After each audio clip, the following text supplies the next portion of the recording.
சற்று முன் வெளியான தகவல். கலைஞர் மகளிர் உரிமை தொகையில் 3 முக்கியமான தகவல் வெளியாகியுள்ளது. அது என்னன்னு பார்க்க போறோம். அத பார்க்கறதுக்கு முன்னாடி, நீங்க நம்ம சேனல் சப்ஸ்கிரைப் பண்ணாம இருந்தீங்கன்னா, மறக்காம லைக் பண்ணிக்கோங்க, சப்ஸ்கிரைப் பண்ணிக்கோங்க.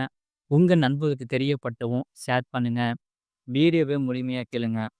தமிழகத்தில் விடுபட்ட அனைத்து தகுதி வாய்ந்த பெண்களுக்கும் இன்னும் 2 மாதங்களில் மகளிர் உரிமைத் தொகை ரூபாய் 1000 வழங்கப்படும் என துணை முதல்வர் உதயநிதி ஸ்டாலின் தெரிவித்துள்ளார். இதற்காக இந்த கலைஞர் மகளிர் உரிமைத் தொகை திட்டத்தில் சேர்வதற்காக சிறப்பு முகாம் 15ஆம் தேதி நடைபெறும் என அறிவிக்கப்பட்டுள்ள நிலையில், விண்ணப்பிக்கும் பெண்களுக்கு எப்போது முதல் ரூபாய் 1000 கிடைக்கும் என்ற கேள்வி எழுந்தது. அதற்கு விடை அளித்துள்ளார் உதயநிதி ஸ்டாலின். அதாவது, இந்த சிறப்பு முகாம்களில் மக்களின் குறைகளை நேரடியாகவே கேட்டறியும் வகையில் தமிழகத்தில் உள்ள அனைத்து நகர்ப்புற மற்றும் கிராமப்புற பகுதிகளில் உங்களுடன் ஸ்டாலின் திட்ட முகாம் தொடங்கப்பட உள்ளது. இந்த திட்ட முகாம் ஜூலை 15ஆம் தேதி தொடங்கி நவம்பர் மாதம் 14ஆம் தேதி வரை தமிழகத்தில் உள்ள அனைத்து மாவட்டங்களிலும் நடைபெறும். இந்த வாய்ப்பை மக்கள் தவறவிடாதீர்கள். ஊரக மற்றும் நகர்ப்புற பகுதிகளில் 4 கட்டணங்களாக 360 முகாம்கள் நடத்தப்பட உள்ளது. இதற்காக இந்த முகாமில் மகளிர் உரிமைத் தொகை பெற தகுதியுள்ள விடுபட்ட மகளிர் யாராவது இருந்தாலும் முகாம் நடைபெறும் நாளில் மகளிர் உரிமைத் தொகை கேட்டு விண்ணப்பிக்கலாம்.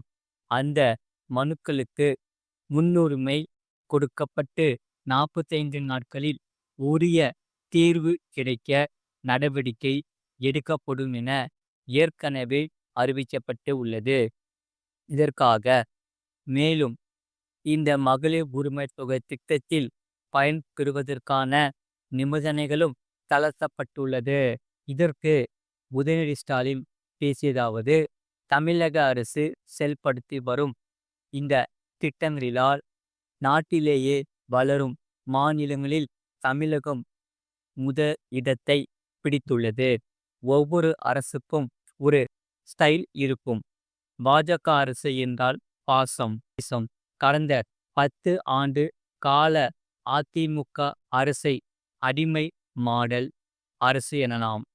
நமது அரசை திராவிட மாடல் அரசு என்ற பெருமையாக சொல்கிறோம். ஆட்சி அமைந்தவுடனே முதல்வர் கையெழுத்திட்டது மகளிருக்கான விடியல் பயண திட்டம்தான். இந்த திட்டத்தினால் 4 ஆண்டுகளில் மட்டும் 730 கோடி பயணங்களை பெண்கள் மேற்கொண்டு இருக்கின்றன. இதுதான் அந்த திட்டத்தின் வெற்றி என்று சொல்லப்படுகிறது. மகளிர் உரிமைத் தொகை திட்டத்துக்காக பெண்கள் உயர்கல்வி படிக்க வேண்டும் என்பதற்காக உருவாக்கப்பட்ட இந்த திட்டம் புதுமை பெண் திட்டம். 8 லட்சம் பேர் இந்த திட்டத்தில் பயன்பெற்றுள்ளன. முதல்வர் காலை உணவு திட்டத்தில் நல்ல தரமான உணவு வழங்கப்படுகிறது. ஒவ்வொரு நாளும் 1ஆம் வகுப்பு முதல் 5ஆம் வகுப்பு வரை உள்ள 20 லட்சம் குழந்தைகள் இந்த திட்டத்தில் பயன்பெறுகின்றன. இந்தியாவையே திருப்பி பார்க்க வைக்கும் திட்டம் மகளிர் உரிமைத் தொகை திட்டம். 22 மாதங்களாக 1.15 கோடி பேர் மாதந்தோறும் மகளிர் உரிமைத் தொகையை பெற்று வருகின்றன. இதற்காக இன்னும் 2 மாதங்களில் தமிழகத்தில் தகுதியான அனைத்து மகளிருக்கும் உரிமை தொகை வழங்க ஆரம்பிக்கப்படும். இதனால் இந்த திட்டங்கள் பெரியளவில் தமிழகத்தில் வரவேற்பை பெற்றுள்ளதால் இதற்காக மத்திய அரசு தமிழகத்துக்கு தமிழக மக்களுக்கு தொடர்ந்து தொந்தரவு கொடுத்து வருகிறது. புதிய கல்விக் கொள்கை என்ற குறுக்கு வழி மூலம் ஹிந்தியை தமிழகத்தில் நுழைக்க பார்க்கின்றன. மறு சீரமைப்பு என்று கூறி லோக்சபா தொகுதிகளை குறைக்க பார்க்கின்றது. இதனால் தமிழகத்தில் நிதி உரிமையை பறிக்கும் வேலைகளை மத்திய அரசு தொடர்ந்து செய்து வருகிறது. தேர்தல் ரேஸில்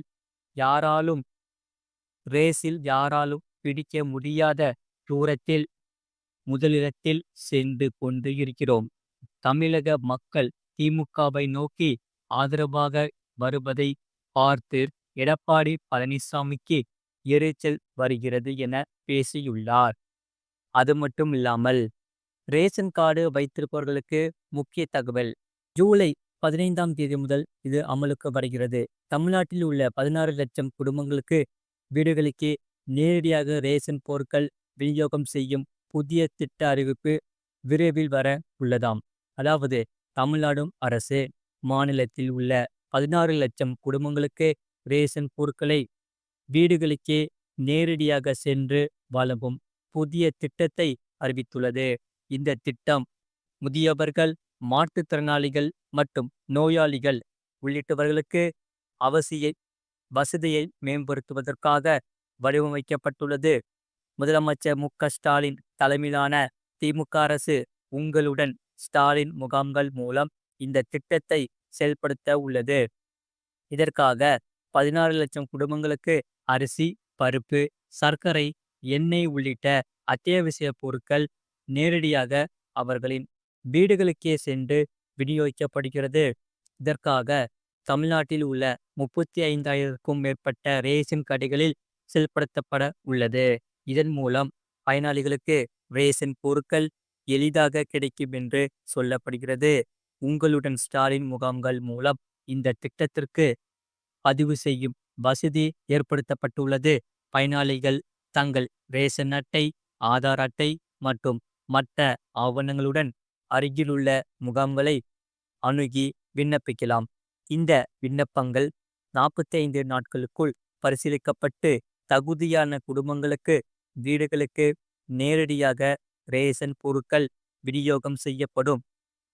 மேலும் இந்த பயணிகளை திறம்பட செயல்படுத்த அரசு தனியார் நிறுவனங்களுடன் ஒப்பந்தங்களை மேற்கொள்ளவும் திட்டமிட்டுள்ளது. பயனாளிகளுக்கு விநியோக அட்டவணையை குறித்த அறிவிப்புகள் SMS மூலம் அனுப்பப்படும் என்று சொல்லப்படுகிறது. இதனால் தமிழக அரசு வீடுகளுக்கே நேரடியாக ரேஷன் பொருட்கள் வழங்கும் திட்டத்தை பொதுமக்கள் வரவேற்றுள்ளன. ரேஷன் கடைகளில் நீண்ட நேரம் காத்திருப்பது சிரமமாக இருக்கிறது. இந்த திட்டம் எங்களுக்கு பெரும் உதவியாக இருக்கும் என்று முதியோர்கள் தெரிவித்துள்ளன. இருப்பினும் விநியோக பயணிகளை திறம்பட செயல்படுத்துவதற்கு அரசு முறையான கண்காணிப்பு மற்றும் ஒருங்கிணைப்பு முறைகளை உறுதி செய்ய வேண்டும் என்று பொதுமக்கள் கோரிக்கை விடுத்துள்ளன. இது போன்ற செய்திகளை உடனுக்குடன் அறிந்து கொள்ள மறக்காம சேனலை சப்ஸ்கிரைப் செய்யுங்கள். மற்றவர்களுக்கு தெரியப்படுத்த ஷேர் செய்யுங்கள்.